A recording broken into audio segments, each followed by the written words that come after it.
Olá pessoal, nesse vídeo eu vou falar de um livro O Egito Antigo, do Ciro Flammarion Cardoso. Esse aqui é um livro de uma coleção Tudo é História, volume 36, que era publicado lá pela editora Brasiliense, em 1982.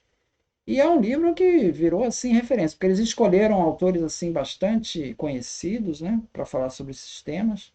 E esse livro O Egito Antigo, do Ciro Flammarion, ele é bem citado. Então eu vou destacar alguns trechos do livro, né, que ele fala. Então, o último faraó, ele destaca, no sentido exato da palavra, foi Nectanebo II. Ele morreu na cidade de Tebas em 341, tá? 341 depois de Cristo. Então já seria o último faraó. Aí, né? A gente tem que seria mais para a época tardia, né? Seria a 30ª dinastia, já na 30ª dinastia. Ah, é 330 antes de Cristo, tá? 330 antes de Cristo. Então seria aí no período helenístico. As dinastias, a primeira dinastia começaria ali por volta de 2900 antes de Cristo, e a última, que seria a 30ª dinastia, por volta de 330 antes de Cristo. Então aí de período faraônico, né? A gente tem aí uns 2.600 anos de faraós do Egito, né? Então, essa é mais ou menos uma cronologia, né, do, do Egito Antigo.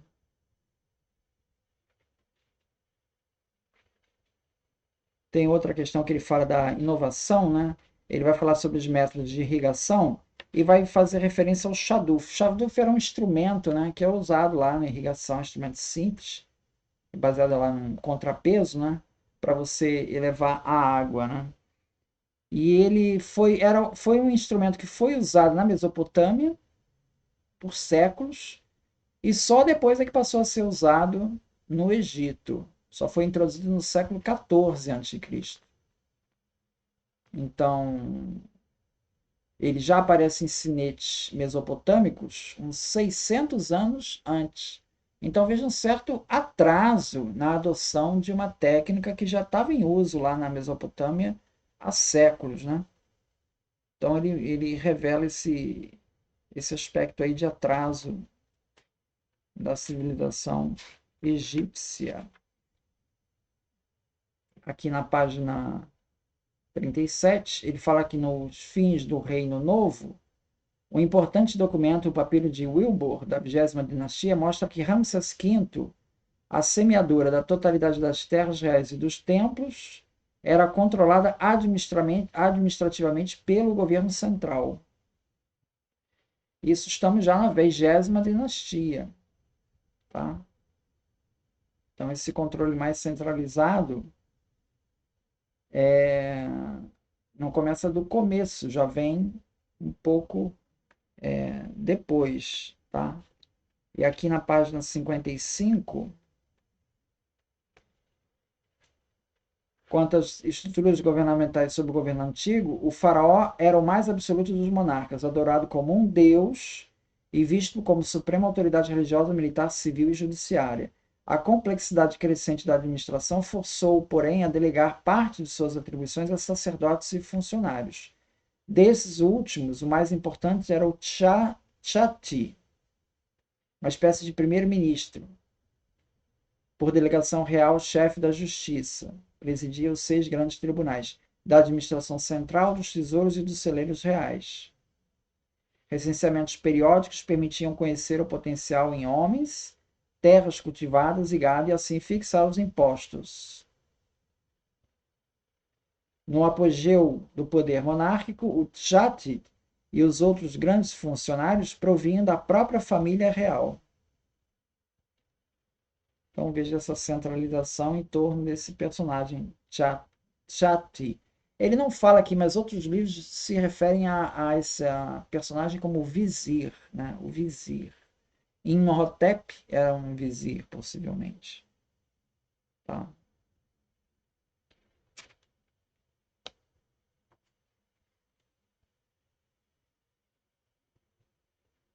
Depois, aqui na página 58, ele vai falar sobre essa questão dos Ixos, tá?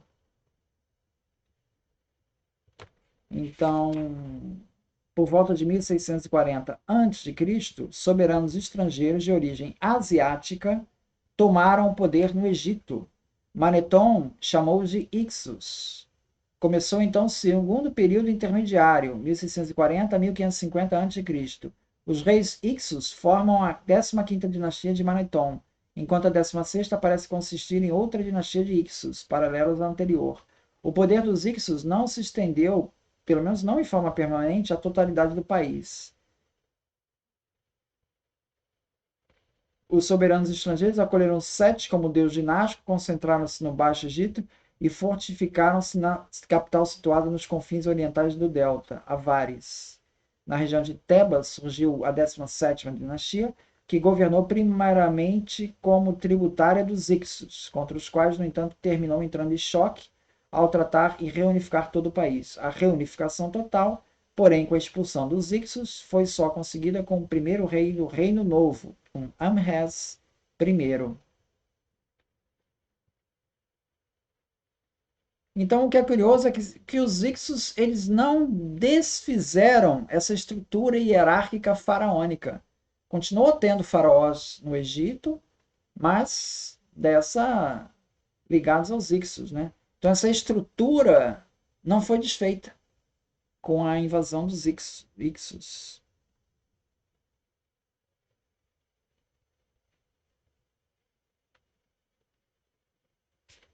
Depois ele fala da questão da decadência do Egito, né? Com o reinado de Amenhotep IV, filho do rei anterior, inicia-se o processo de decadência do poderio egípcio. O aumento constante da riqueza e da ingerência política dos sacerdotes de Amon terminou sendo visto como uma ameaça pelos monarcas. Desde o reinado de Thutmose IV, uma nova modalidade de culto solar, cujas raízes podem ser procuradas tanto na velha teologia de Heliópolis quanto em influências asiáticas, começou a ser favorecida na corte, sem que cessassem por isso, aliás, os favores dos reis a Amon-Ra e seus sacerdotes. Tratava-se do culto ao próprio disco visível do Sol, Atom. Essa tentativa ainda tímida de reforma religiosa, com conotações políticas, se transformou em crise radical com Amenhotep IV. Ele mudou seu nome, que recordava Amon, para Akhenaton, em homenagem ao novo culto. Tendo já consagrado a Atom um grande templo em Tebas, decidiu depois fundar uma nova capital no Médio Egito, Akhenaton, o horizonte do disco solar. Sua bela esposa, a bela Nefertiti, o busto da Nefertiti está lá no Museu de Berlim. Né? Deu-lhe diversas filhas, mas não um herdeiro. O rei casou-se também com algumas de suas próprias filhas, tentando em vão garantir a sucessão. O culto de Amon foi proscrito, seus bens confiscados, mais moderadamente, também o resto da religião tradicional sofreu perseguição, pois o rei tentava impor um quase monoteísmo. Sem prejuízo de uma possível inclinação mística sincera de Akhenaton, a nova religião tinha intenções políticas claras, de exaltação e deidificação do rei, filho do sol. O faraó foi inclusive representado adorando a si mesmo. Seja como for, a reforma religiosa carente de bases sociais sólidas foi efêmera. Então essa tentativa do Akhenaton, né, de meio que estabelecer centralizar tudo no culto solar, diminuiu o poder dos sacerdotes, né, e iniciou-se ali uma crise, que essa crise se prolongou e levou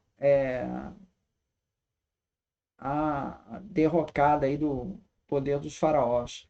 Tutankhamon é um desses sucessores aí do Akhenaton, tá? Morreu jovem, né? Morreu com 18 anos.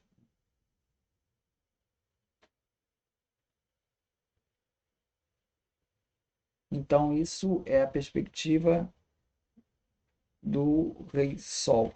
A característica do governo do Egito, do pensamento do Egito antigo, ele vai falar assim: dissemos que o pensamento egípcio estava interessado na preservação do estado de coisas. Era, assim, conservador e conformista, né? Tirando essa exceção aí do Akhenaton, né, que virou tudo de ponta cabeça, né? Mas, de modo geral, era conservador e conformista, em forma predominante, quando não abertamente oportunista. Isto se liga, em primeiro lugar, à estabilidade estrutural básica, através de múltiplas mudanças que caracterizou, já ouvimos, a civilização faraônica através dos milênios. Quer dizer, mesmo com a invasão dos Ixos, essa estrutura não se desfez. Tal fato reforça a convicção de existir uma ordem necessária, legítima e desejável no mundo e na sociedade.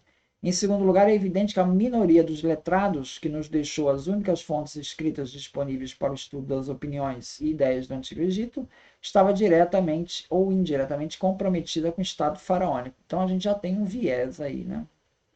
Monarcas, sacerdotes, escribas, funcionários e militares acreditavam que no princípio da história os deuses haviam reinado pessoalmente nesse mundo, sendo o rei Deus seu legítimo herdeiro e sucessor.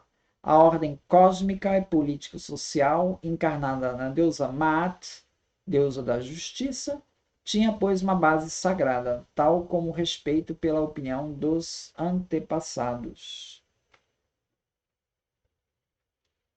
Ele também vai falar isso na página 105. Você já havia uma tendência à estagnação. A coerência interna e a simplicidade desse tipo de sociedade, o caráter praticamente indestrutível da comunidade de aldeia, conduzem um modo de produção asiático a um alto grau de estabilidade. Uma vez esgotadas as virtualidades permitidas pelo nível técnico, a sociedade asiática tende à estagnação. A imutabilidade do organismo produtivo da base contrasta com as tempestades da área política. Revoltas palacianas, invasões, mudanças de dinastia, nada altera no essencial o funcionamento das comunidades aldeãs.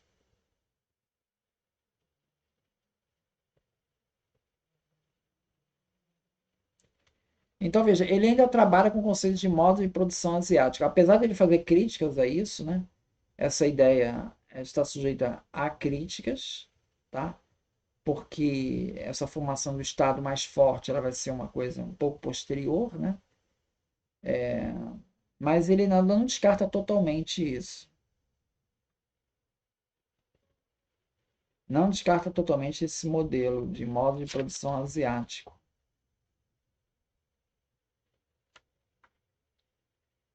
É interessante como é que nessa defesa do modo de produção asiático, né, se acreditava então que o faraó seria esse poder despótico que estaria ligado a grandes obras de irrigação. Aí ele fala que nessa defesa, essa tese foi defendida aí pelo Wittfogel, né? Ele vai falar de uma tese do John Wilson e Arthur Weigall e muitos outros autores, que eles entendiam o lago Moeris, atual Birket Karun, como um lago artificial, provando que, olha, esses primeiros faraós aí, eles empreendiam grandes obras de irrigação. Veja, por exemplo, o lago Moeris. Ele é um lago artificial, construído, só poderia ser construído por um grande estado. Viu? Está provada aqui a existência de um grande estado nessa época. Só que, mais tarde, se provou, com base na arqueologia, que esse lago era natural, não era artificial.